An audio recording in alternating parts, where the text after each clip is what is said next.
Hello दोस्तों, कैसे हो आप सब लोग।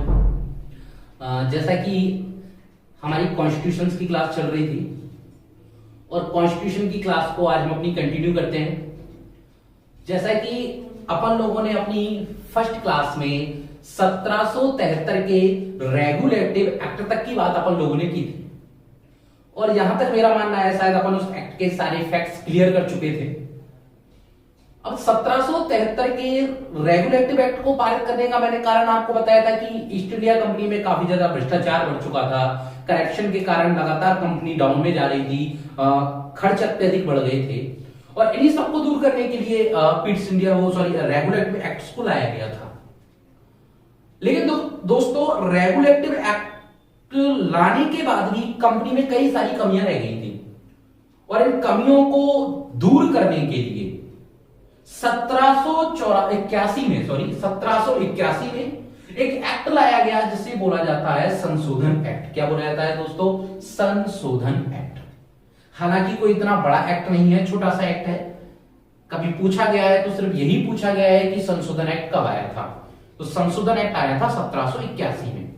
और संशोधन एक्ट, जिसको हम द सेटलमेंट एक्ट भी बोलते हैं, इसका मूल उद्देश्य था कि रेगुलेटिव एक्ट के अंतर्गत रहने वाली कमियों को दूर करना। ठीक है, तो ध्यान रखना, संशोधन एक्ट का मूल प्रावधान क्या था कि जो रेगुलेटिव एक्ट में कमियां रह गई हैं उनको दूर करने के लिए ही आपका संशोधन एक्ट 1781 में लागू किया गया। 1781 के बाद दोस्तों, अगर हम एक्टों की ही बात करें तो एक्टों की लिस्ट में, अधिनियमों की लिस्ट में एक एक्ट आता है जिसको बोला जाता है पीट्स इंडिया एक्ट। क्या बोला जाता है दोस्तों? Pitt's India act 1784। देखो दोस्तों, बात 1784 की थी और 1784 में जो ब्रिटेन के क्राउन थे, राजा थे, वो थे जॉर्ज तृतीय। कौन थे? जॉर्ज तृतीय। एक बार ये क्वेश्चन यूपीएससी में पूछा जा चुका है, ध्यान रखना दोस्तों, कि पीट्स इंडिया एक्ट के पारित करते समय ब्रिटेन के शासक कौन थे? तो ब्रिटेन के शासक थे जॉर्ज तृतीय। और जॉर्ज तृतीय के शासनकाल में उनके प्रधानमंत्री थे विलियम पीट्स, जिनको दी यंगर के नाम से, किस नाम से? दी यंगर के नाम से भी जाना जाता है। और विलियम पीट्स ने ही 1784 में पीट्स इंडिया एक्ट को पारित किया था। यानी कि मेरा कहने का मतलब यह है कि इस एक्ट को पारित करने वाले, पीट्स इंडिया एक्ट को पारित करने वाले विलियम पीट्स थे और इन्हीं के नाम के आधार पर इस एक्ट का नाम रखा गया था पीट्स इंडिया एक्ट, जो कि 1784 में भारत आया। अब देखो दोस्तों, 1784 में जब पीट्स इंडिया एक्ट भारत आया तो 1784 के पीट्स इंडिया एक्ट के भारत में आने के बाद कौन कौन से परिवर्तन आए, कौन कौन से प्रावधान आए, उन सब की अब हम चर्चा करेंगे। सबसे पहले मैं बात करता हूं ईस्ट इंडिया कंपनी के पीट्स इंडिया एक्ट के प्रावधान फर्स्ट की। ईस्ट इंडिया कंपनी के द्वैध शासन व्यवस्था की शुरुआत। देखो दोस्तों, मैंने आपको 1773 के पीट्स इंडिया एक्ट के बारे में बताया था कि उसमें पहली बार आपको एक द्वैध शासन की छवि देखने को मिली थी। लियोनार्ड कार्टेज, जिनको द्वैध शासन का जनक बोला जाता है।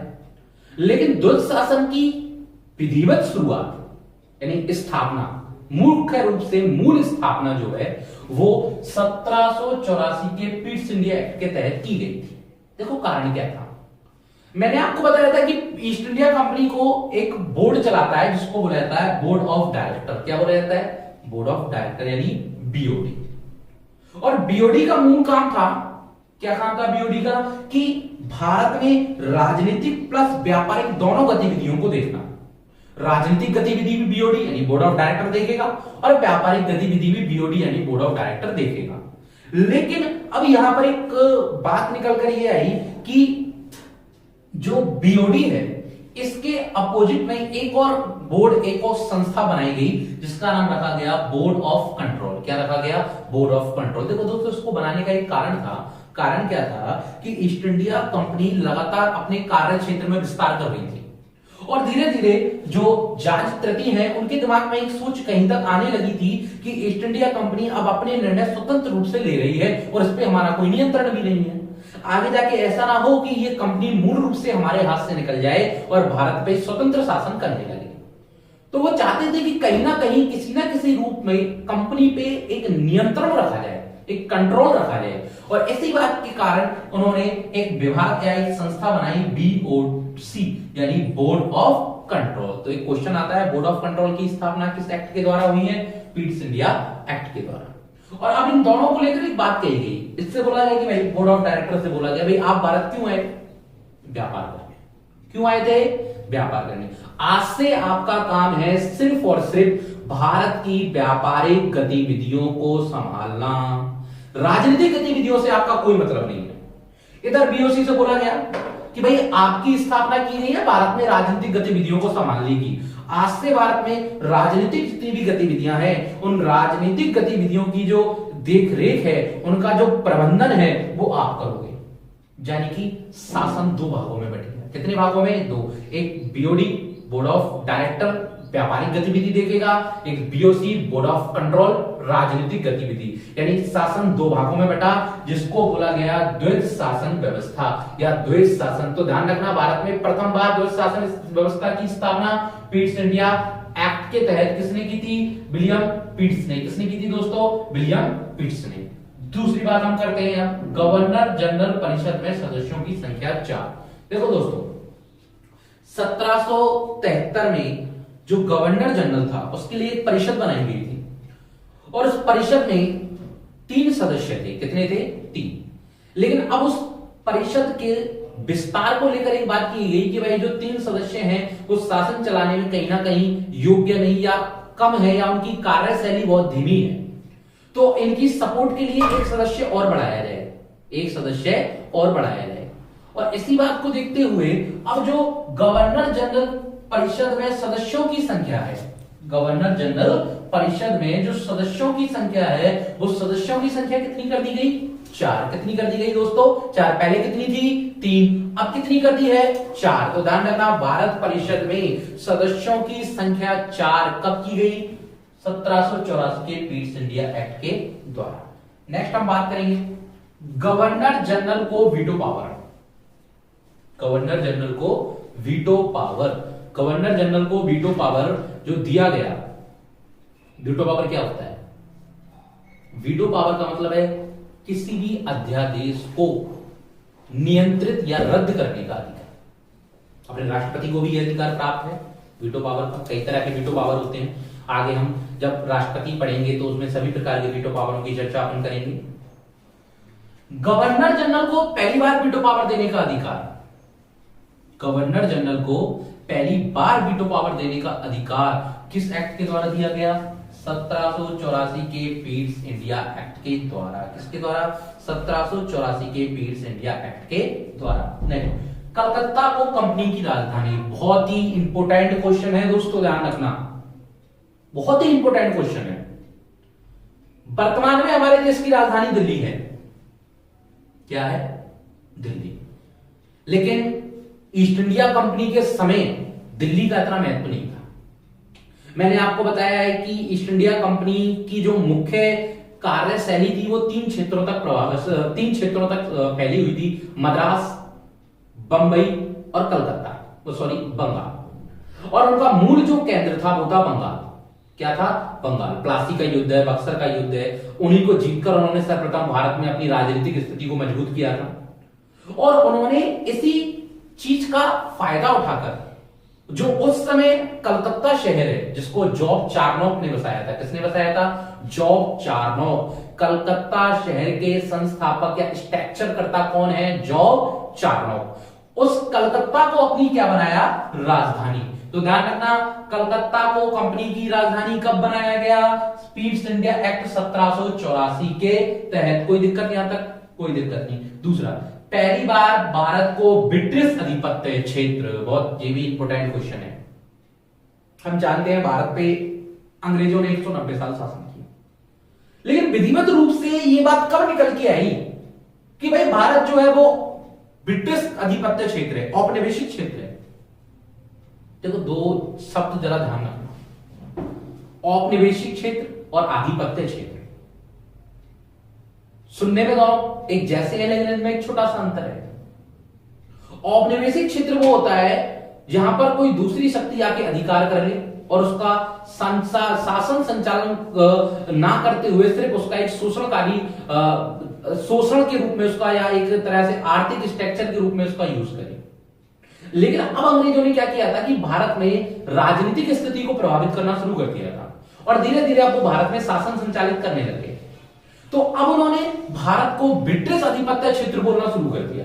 अब अंग्रेज यानी कि ईस्ट इंडिया कंपनी या अपना ब्रिटिश क्राउन है वो एक बात बोलने लगे थे कि जो भारत है वो ब्रिटिश आधिपत्य का क्षेत्र है। किसका क्षेत्र है? ब्रिटिश आधिपत्य का क्षेत्र। तो ये था दोस्तों अपना 1784 का पीट्स इंडिया एक्ट। 1784 के पीट्स इंडिया एक्ट के बाद हम अगले जो अधिनियम है उसकी बात करेंगे, 1786 का विशेष अधिनियम।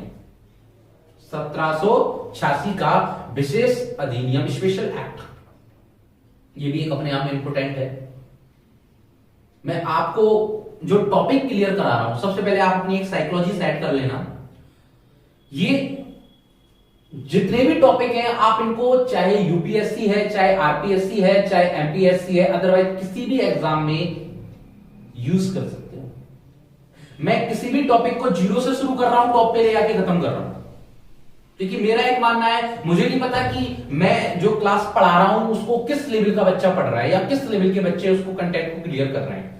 मेरा एक उद्देश्य है कि जो भी स्टूडेंट मेरी इस वीडियो को देख रहा है उस वीडियो में उसके एग्जाम से संबंधित मटेरियल उसे अवेलेबल हो, क्योंकि ये बहुत जरूरी है। हम प्रिपरेशन करा रहे हैं तो मैं चाहता हूं कि चाहे किसी भी एग्जाम का स्टूडेंट इस वीडियो को देख रहा है, किसी भी एग्जाम का स्टूडेंट इस वीडियो को पढ़ रहा है, तो उसको उसके स्टडी मटेरियल के अकॉर्डिंग ही इसमें मटेरियल अवेलेबल हो।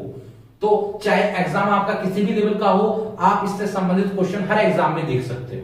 देखो दोस्तों, 1786 की बात अपन करते हैं तो 1786 में एक एक्ट आया था जिसको स्पेशल एक्ट यानी विशेष अधिनियम बोला जाता है, जिसके तहत कई सारी बातें निकल कर आई। पहला, गवर्नर जनरल को प्रधान सेनापति बनाना। भारत की जो सेनाएं थी, भारत की जो सेनाएं थी, मैंने बताया था 1773 में गवर्नर जो है बंगाल का, उसे गवर्नर जनरल पद दे दिया गया था। और 1773 के बाद अब भारत में जो भी गवर्नर जनरल आया, उस गवर्नर जनरल का भारत की राजनीतिक स्थिति पे अत्यधिक प्रभाव रहा। और इसी चीज को देखते हुए 1786 में, कब? 1786 में जो भारत की सैनिक शक्ति थी, उस सैनिक शक्ति का आधिपत्य यानी उस सैनिक शक्ति का प्रमुख किसे बना दिया गया? गवर्नर जनरल को। किसे बना दिया गया? गवर्नर जनरल को। ध्यान रखना इस बात को। गवर्नर जनरल को परिषद के नियम रद्द करने की शक्ति। इस टॉपिक को जरा ध्यान से देखना। देखो, गवर्नर जनरल को परिषद के नियमों को रद्द करने की शक्ति उपलब्ध कराई गई। कैसे कराई गई दोस्तों? मैंने बताया था कि गवर्नर जनरल की परिषद में सदस्य संख्या कितने हैं? 4। अगर यह सदस्य कोई अधिनियम बनाते हैं और उस अधिनियम को अगर गवर्नर जनरल चाहे रद्द करना तो वह रद्द कर सकता है। लेकिन 1786 के अधिनियम से पहले गवर्नर जनरल को यह अधिकार नहीं था। यह अधिकार उसे कब दिया गया? 1786 के विशेष अधिनियम में यह अधिकार दिया गया कि वह जो इसकी गवर्नर जनरल परिषद के सदस्य हैं उनके द्वारा अगर कोई अधिनियम दिया जा रहा है तो उसे रद्द किया जा सकता है। देखो दोस्तों, इस विशेष अधिनियम के तहत एक गवर्नर जनरल है जिनकी मैं चर्चा करना चाहता हूं, लॉर्ड कॉर्नवालिस। लॉर्ड कॉर्नवालिस 2 बार भारत आए थे और लास्ट बार जब वो 1805 के समथिंग भारत आए थे तो रहस्यमयी ढंग से, या हम ये बोले कि एक अननेसेसरी उनकी डेथ हुई थी भारत में। और उनकी मृत्यु के बाद अपना मध्य प्रदेश में एक जगह है गाजीपुर, यहां पर उनकी समाधि बनी हुई है। गाजीपुर में गवर्नर जनरल लॉर्ड कॉर्नवालिस की क्या बनी हुई है? समाधि बनी हुई है। ध्यान रखना इस बात को कि भारत के ऐसे ब्रिटिश गवर्नर जनरल जिनकी समाधि भारत में बनी हुई है। कहां पर? मध्य प्रदेश के गाजीपुर में। कहां बनी हुई है दोस्तों? मध्य प्रदेश के गाजीपुर में। ठीक है दोस्तों, तो दोस्तों ये थी हमारी संशोधन एक्ट, पीट्स इंडिया एक्ट और अपने 1786 के विशेष अधिनियम से संबंधित कुछ बातें। इन बातों में, इन टॉपिकों में, इन इफेक्ट्स कॉन्सेप्ट में कई सारे क्वेश्चन ऐसे आते हैं जो अक्सर एग्जाम में पूछे जाते हैं और पूछे भी गए हैं, और वो सारे क्वेश्चन मैंने आपको बोर्ड पे कंप्लीट कराए हैं। अब आगे हम देखते हैं कि 1786 के बाद भारत की ब्रिटिश राजनीति में क्या परिवर्तन आए। देखो दोस्तों, 1786 के बाद दोस्तों लगातार अब भारत में चार्टर अधिनियमों का प्रभाव बढ़ेगा। किसका प्रभाव बढ़ेगा? चार्टर अधिनियमों का। जैसा कि मैंने चार्टर अधिनियमों के बारे में आपको पहले भी बताया है कि चार्टर अधिनियम वे अधिनियम होते हैं जिनको ब्रिटेन के राजा के द्वारा पारित किया जाता है। किसके द्वारा पारित किया जाता है? ब्रिटेन के राजा के द्वारा पारित किया जाता है, और ब्रिटेन के राजा के द्वारा पारित किए जाने के कारण ही इनको चार्टर अधिनियम बोला जाता है। और भारत में आने वाला प्रथम जो चार्टर अधिनियम है वो है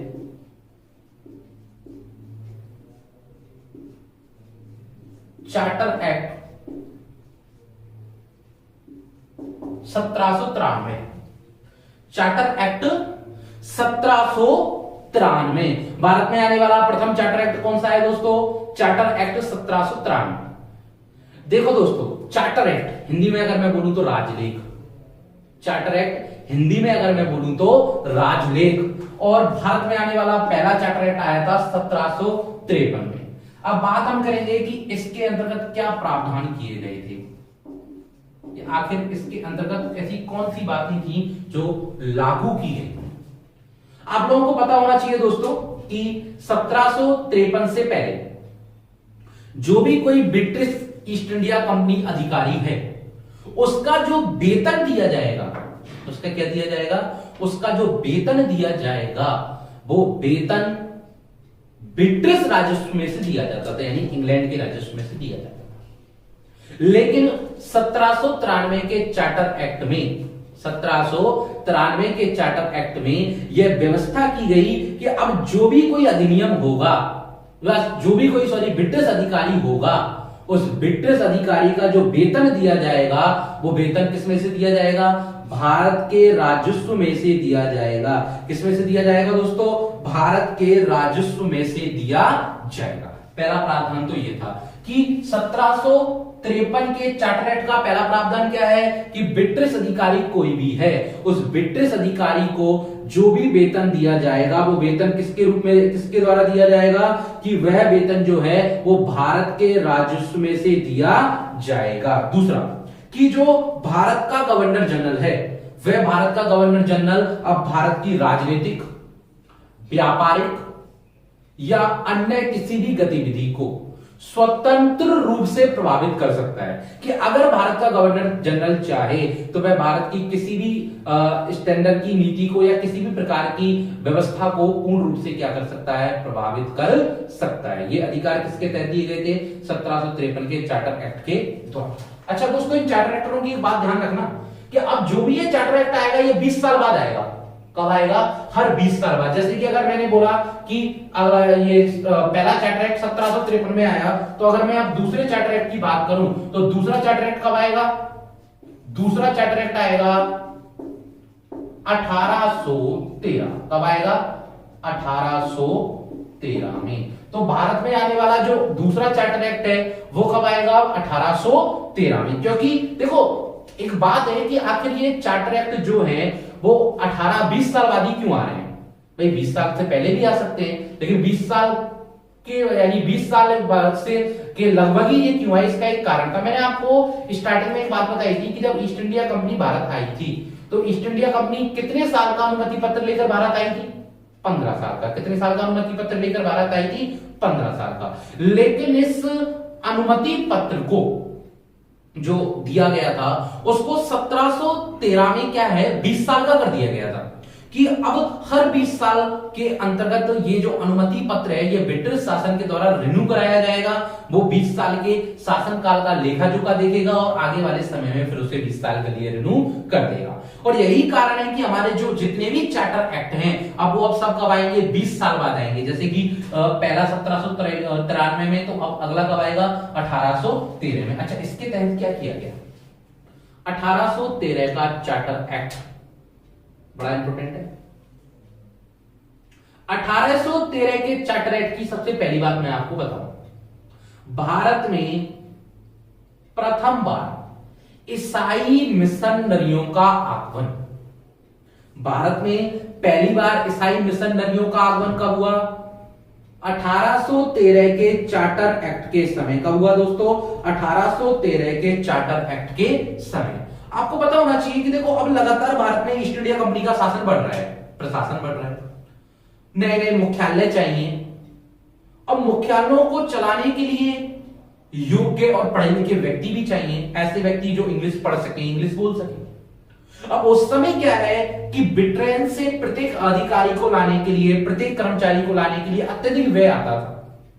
तो अब ईस्ट इंडिया कंपनी के जो अधिकारी या जो गवर्नर जनरल है वो ये सोचने लगे कि क्यों ना भारत में ही एक ऐसा एलीट वर्ग बनाया जाए जो कि शासन चलाने में हमारी मदद कर सके। और इसी बात को देखते हुए उन्होंने भारत में अंग्रेजी शिक्षा के प्रचार प्रसार के लिए और ईसाई संस्कृति के प्रसार प्रसार के लिए भारत में ईसाई मिशनरियों को बुलाया। यानी पहली बार भारत में ईस्ट इंडिया कंपनी के द्वारा ईसाई मिशनरी, ईसाई जो धर्मगुरु होते हैं, उनको भारत में अंग्रेजी शिक्षा पद्धति और धर्म संस्कृति के विकास के लिए बुलाया गया था। वो किस एक्ट के द्वारा बुलाया गया था? 1813 के चार्टर एक्ट के द्वारा। तो इसका जो प्रावधान है, यानी इसके तहत पहला जो काम है, वो पहला काम ये है, भारत में ईसाई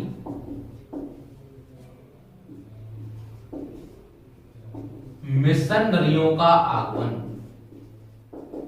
भारत में ईसाई मिशनरियों का आगमन कब हुआ? 1813 के चार्टर एक्ट। अब देखो यहां पर अंग्रेजों ने एक काम भी किया था कि इस ईसाई मिशनरियों के आगमन के बाद कि भारत में उन्होंने देखा यार शिक्षा व्यवस्था बड़ी कमजोर है, क्या किया जाए कि करो कि ऐसा करो कि प्राथमिक शिक्षा पद्धति को सुधारो, कि जब प्राथमिक शिक्षा पद्धति सुधरेगी तो धीरे धीरे शिक्षा का प्रसार प्रसार और उसकी गुणवत्ता में बढ़ोतरी होने लगेगी। और इसी बात को देखते हुए उन्होंने एक विभाग है जिसका नाम है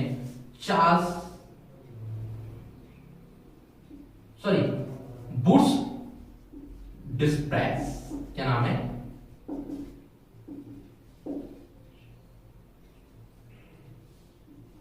बुश डिस्प्रेस, ये विभाग है। इसके द्वारा उन्होंने 1 लाख रुपए, कितने? 1 लाख रुपए का वार्षिक बजट, कैसा बजट? उस पे 1 लाख रुपए का वार्षिक बजट किसके लिए? प्राथमिक शिक्षा के लिए। किसके लिए? प्राथमिक शिक्षा के लिए। पहली बार भारत में ये अंग्रेजों के द्वारा किया गया एक बहुत अच्छा काम था दोस्तों, ध्यान रखना कि शिक्षा पद्धति को सुधारने के लिए पहली बार भारत में 1 लाख रुपए का वार्षिक बजट सरकार की तरफ से पारित किया गया था। 1 लाख रुपए का वार्षिक बजट सरकार की तरफ से क्या किया गया था? लागू किया गया था। और क्वेश्चन ये आता है कि जो ये वार्षिक बजट है ये किस विभाग के द्वारा पारित किया गया था? तो ध्यान रखना यह है बुश डिस्प्रेस विभाग के द्वारा। किसके द्वारा? बुश डिस्प्रेस विभाग के द्वारा क्या किया गया था? लागू किया गया था। ध्यान रखना इस एक्ट के द्वारा ही ईस्ट इंडिया कंपनी के व्यापारिक अधिकारों का भी संशोधन किया गया था। जैसे कि चाय का व्यापार है, अफीम का व्यापार है, और आप क्या कहते हैं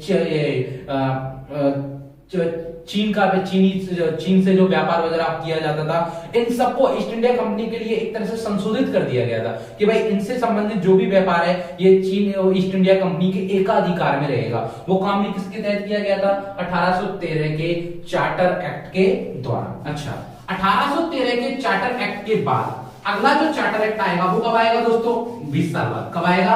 20 साल बाद। तो अगला चार्टर एक्ट आएगा अब, अगला चार्टर एक्ट कब आएगा? 1833। भाई 1793 पहला चार्टर एक्ट, 1833 दूसरा चार्टर एक्ट, 1833 तीसरा चार्टर एक्ट। ये थोड़ा ध्यान रखना क्रम वाइज, 20-20 साल का इनमें अंतर है। 1833 का जो चार्टर एक्ट है यह है भारत की राजनीतिक स्थिति को देखते हुए बहुत ही इंपोर्टेंट है। भारत की राजनीतिक स्थिति को देखते हुए इस चार्टर एक्ट में कई सारे संशोधन किए गए थे। पहला देखो, मैंने आपको बताया था कि 1773 के जो रेगुलेटिव एक्ट में उसमें बंगाल का गवर्नर जो मद्रास का बंगाल का गवर्नर है उसको क्या बना दिया गया था, गवर्नर जनरल। इसके तहत एक पहला प्रावधान क्या किया गया, उसको जरा ध्यान से देखना कि जो बंगाल का गवर्नर जनरल है, कौन है, बंगाल का गवर्नर जनरल। उस समय बंगाल का गवर्नर जनरल जो था वो था विलियम बेंटिक। बहुत ही नेक और उदारवादी गवर्नर जनरल बोला जाता है, इसको ध्यान रखना। भारत में कई सारी कुप्रथाएं इसी के शासनकाल में खत्म की गई थी। राजा राम मोहन राय के कहने पर इन्होंने सती प्रथा का बैन किया था, है ना। तो काफी उदारवादी गवर्नर जनरल को बोला जाता है, लॉर्ड विलियम बेंटिक को। और लॉर्ड विलियम बेंटिक को अब बंगाल का गवर्नर जनरल ना बोलकर संपूर्ण भारत का गवर्नर जनरल, किसका, संपूर्ण भारत का क्या नियुक्त कर दिया गया, गवर्नर जनरल।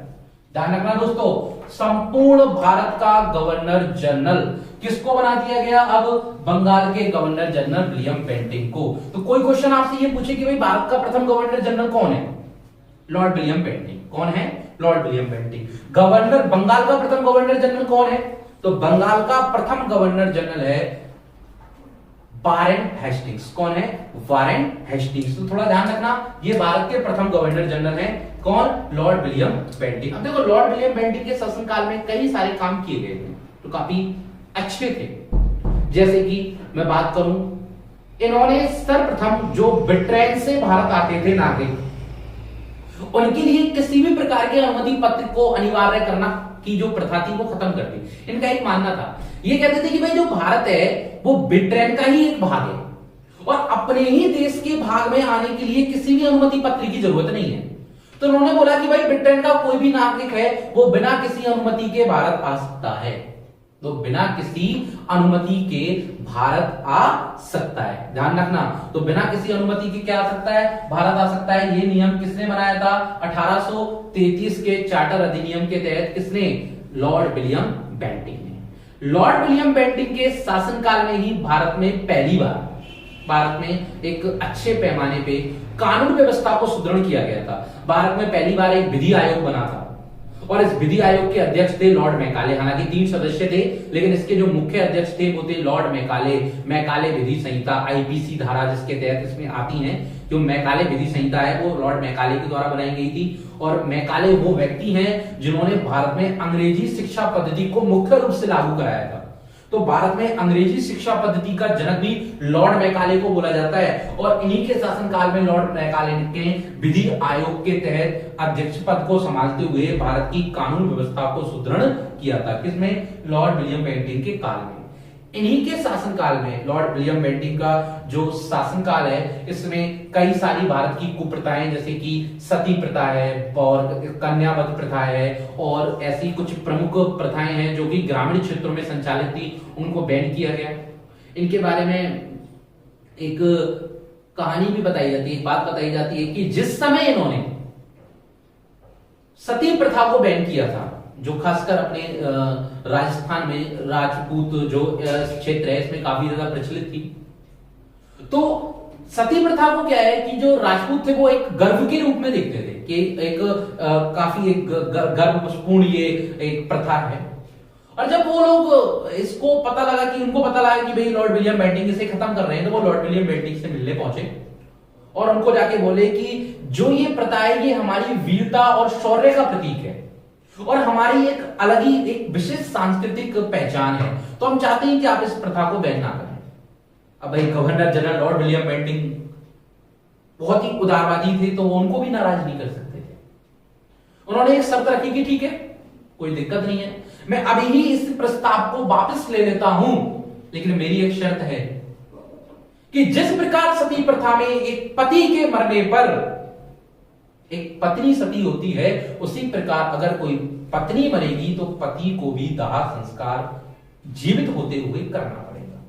बताते हैं इस बात को सुनकर वो जो लोग आए थे वो बड़े ही अपमानित महसूस करते हुए और वापस लॉर्ड विलियम बेंटिंक के ऑफिस से चले गए थे। तो लॉर्ड विलियम बेंटिंक जी अपने काल के बहुत ही ज्यादा उदारवादी एक गवर्नर जनरल बोले जाते हैं। 1833 के चार्टर एक्ट के बाद, 1833 का जो चार्टर एक्ट है उसके बाद भारत में आने वाला अंतिम जो चार्टर एक्ट था, वो अंतिम चार्टर एक्ट है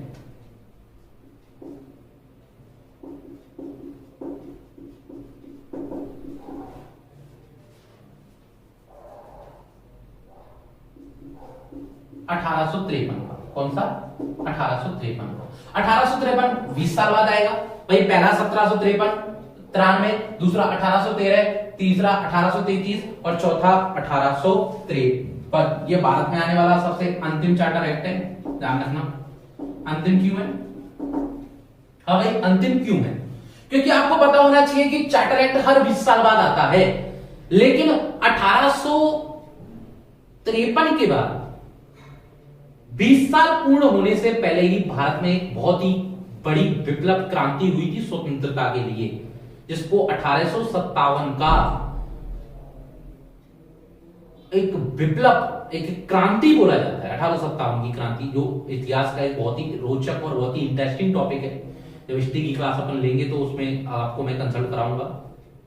1853 के बाद 1858 का जो अधिनियम आया, उस अधिनियम के बाद ब्रिटिश शासन को कई ऐसे नियम बदलने पड़े, कई ऐसे नए नियम बनाने पड़े, और इन्हीं के साथ ही 1853 के चार्टर एक्ट के बाद कोई भी चार्टर एक्ट भारत में नहीं आया, क्योंकि उसके बाद फिर ईस्ट इंडिया कंपनी के शासन को समाप्त करके पूर्ण रूप से ब्रिटिश महारानी का शासन ही लागू कर दिया गया था।